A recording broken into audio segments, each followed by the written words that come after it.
इस धारावाहिक की घटनाएं और पात्र काल्पनिक है। इनका वास्तविक जीवन से कोई संबंध नहीं है।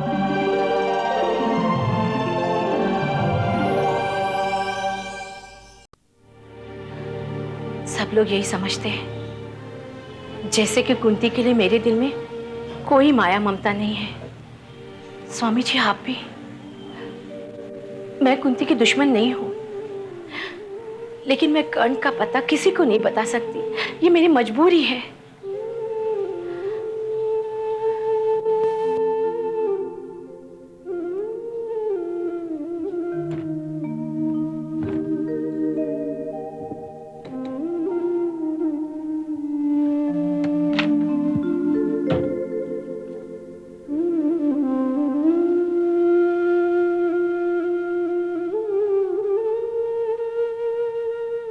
स्वामी जी आप भी कुंती के लिए परेशान हैं, लेकिन मेरी परेशानी भी कम नहीं है। मैं वचन में बंधी हुई हूं। मैंने उन लोगों से वादा किया है कि मैं कर्ण का पता किसी को नहीं बताऊंगी।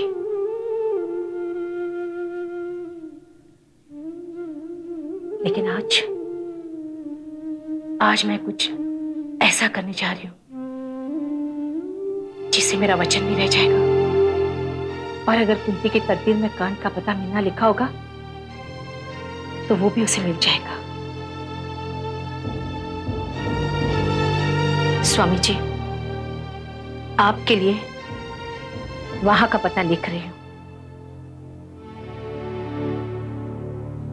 अभी आपके हवाले है।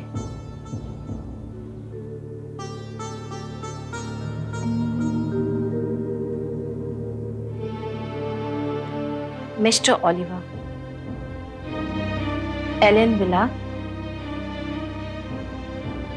Green Park, post box 707, Sweden.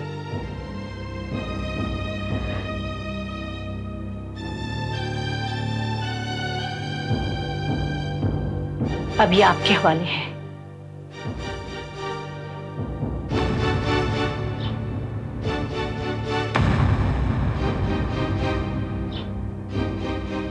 अब मैं इसे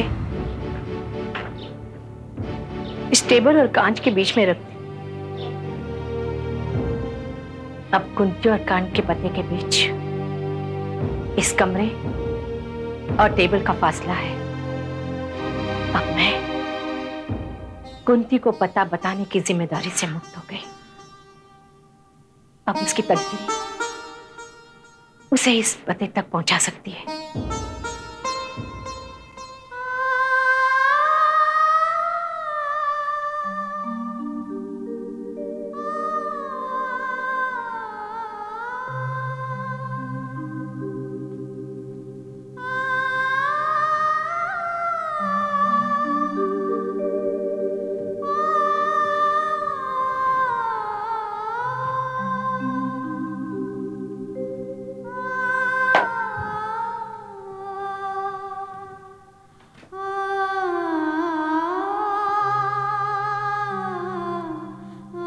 क्या कर रही हो तुम? जिंदगी की शुरुआत। मतलब? कर्ण तो चला गया, अब उसका पता पाने के लिए मुझे नई जिंदगी की शुरुआत करनी पड़ेगी। कर्ण को पाने के लिए कौन सी शुरुआत कर रही हो? सरला दीदी के इनकार के बाद मैं गवर्नर साहब के पास गई थी, लेकिन मुझे उनसे मिलने नहीं दिया गया।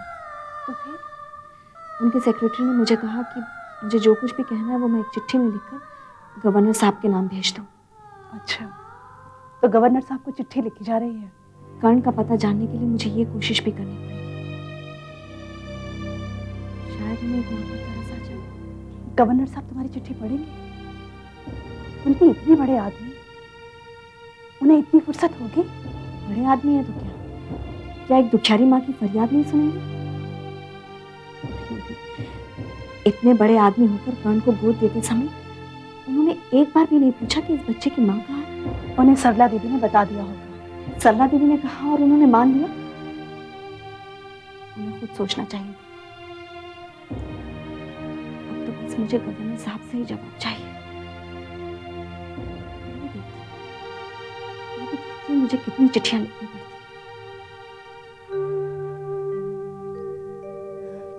सो जाओ।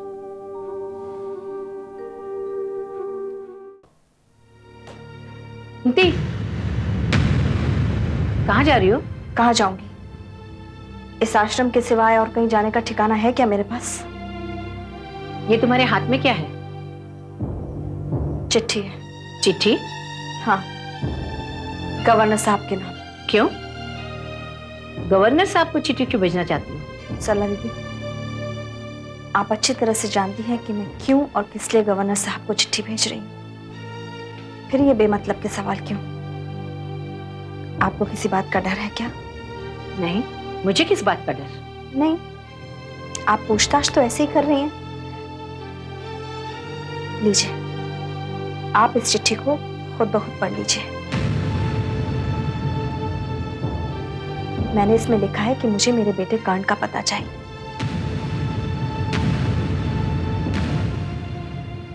कर्ण का पता? कर्ण का पता तुम्हें गवर्नर साहब बताएंगे? हाँ, अगर आप नहीं बताएंगी तो आपको क्या लगता है मुझे मेरे बेटे का पता नहीं मिलेगा? ये मैंने कब कहा कि तुम्हें कर्ण का पता नहीं मिलेगा?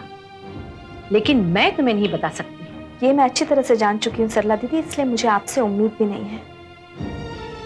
गवर्नर साहब यहाँ मुख्य अतिथि बन के आए थे, उन्हें जरूर पता होगा। अब मैं उन्हीं से जाकर पूछूंगी।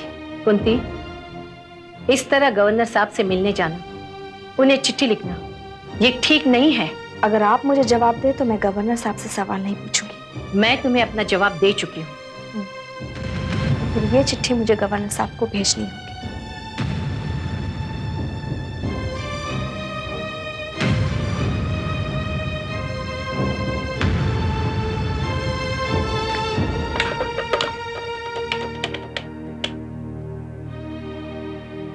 Hello, global communication centre.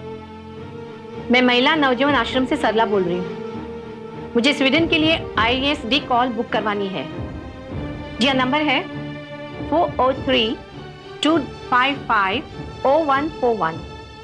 जी हाँ, मैं होल्ड कर रही हूँ।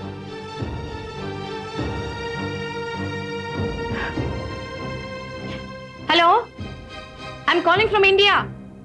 Can I speak to mister Oliver please? जी नहीं है। Mrs Brigade, both are not there. दोनों में से कोई भी नहीं है क्या? वीकेंड पर आउट ऑफ सिटी गए हैं? उनके पास एक छोटा बेटा है ना, small baby. How is he? वो कैसा है? उसकी तबीयत कैसी है? जब वो इंडिया से वहां गया था ना, तब उसकी तबीयत ठीक नहीं थी। Okay, please inform them. कह देना इंडिया से सरला का फोन था। Thank you, bye.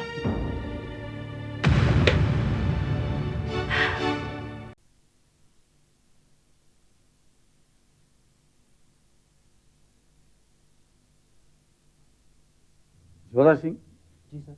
मेरे नाम की जो भी चिट्ठी आती है उसका जवाब जरूर जाना चाहिए। जी सर, मैं पूरी कोशिश करता हूँ। सर, ये मंत्रालय से आई है। और ये जो सरकारी चिट्ठी है ना, इसको अलग फाइल में रखो। एक यहाँ चिट्ठी थी, हाँ ये सर सोलापुर से आई है, किसी स्कूल की लगती है सर। हाँ, ये सर स्कूल के उद्घाटन में आपको आमंत्रित करना चाहते हैं। ये तुमने पहले भी बताया था। और ये अमेरिकन सेंटर की है। हाँ, वो सेमिनार है, इसका अपॉइंटमेंट तुम मंडे का रख लेना। जी सर, मंडे। ओके। ये कहाँ से आई है? किसी आश्रम से है सर। हाँ, तुम पढ़ लेना। एक मिनट, ये सहायता के लिए है सर, चंदा मांग रहे हैं। हाँ, तुम पढ़ लेना। ऐसा ना हो कि कोई जरूरतमंद हो और हम उस पर गौर न करें। देखो भाई, लोग हमें चिट्ठियां लिखते हैं तो हमारी जिम्मेदारी बनती है कि हम उनकी मदद करें। जी सर। और कोशिश ये करना कि जो भी चिट्ठी आए उसे मेरी तरफ से जवाब जरूर जाना चाहिए। Yes sir. बाहर कुछ लोग आए हैं, मैं उनसे मिलता हूँ। तुम ये सारी डाक देखने के बाद वहां आ जाना। मुझे एक सम्मान समारोह के लिए निकलना है। जी, मैं आता हूँ।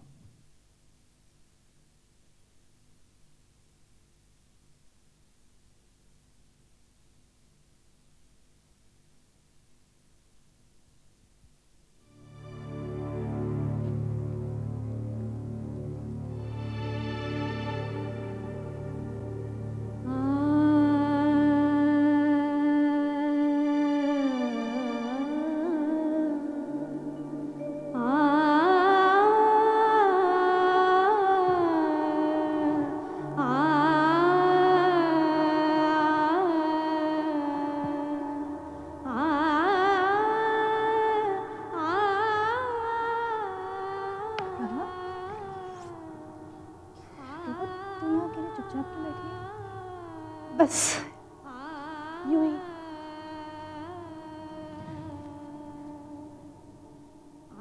ये क्या? तेरी आंखों में आंसू और कह रही है बस यूं ही? क्या हुआ? किसी ने कुछ कहा क्या? मुझे किसी के कहे सुने का कोई असर नहीं होता। तो रो क्यों रही है? क्या बताऊं तुझे? मुझे लगा था मेरी आंखों के आंसू सूख चुके हैं, लेकिन आज मुझे मेरी बेटी की याद आई और उसकी याद ने अचानक मुझे रुला दिया। याद?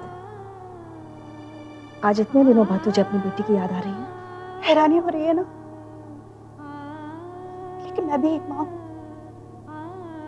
जिसने उसे पैदा किया था। पैदा किया था लेकिन पाप समझकर। तू तो उसे कलंक कहती थी ना, उससे छुटकारा चाहती थी। अब जब तुझे उससे छुटकारा मिल गया तो फिर ये मोह कैसा? वो तो हर इंसान को बेजान चीजों से भी हो जाता है। फिर वो तो मेरी बेटी थी। अगर सचमुच तुम्हें अपनी बेटी से इतना लगाव और प्यार था तो तुमने उसे भेजा ही क्यों? क्यों उस दिन जाकर तुम मंदिर में बैठ गए जिस दिन उसे गोद दिया जा रहा था? क्यों तुमने उन लोगों को रोक नहीं लिया? अपनी बेटी की भलाई के लिए मुझे अपने सीने पर पत्थर रखना आता है, क्योंकि मैं अपने दिल और दिमाग को अच्छी तरह से काबू कर सकती हूँ। मैं तुम्हारी तरह नहीं कुंती, जो अपनी बेटी की चाहत में 24 घंटे तड़पती रहूं। अपनी बेटी की खातिर अगर तुम्हारे अंदर तड़प नहीं है प्रभा, तो फिर ये झूठी याद का दिखावा क्यों कर रही हो? याद तो हर इंसान उसको भी करता है जो मर जाते हैं। अगर थोड़ी देर के लिए अपनी बेटी को याद कर मेरी आंखों में आंसू आ गए, तो इसका यह मतलब नहीं कि मैं उसे वापस लाना चाहती हूँ।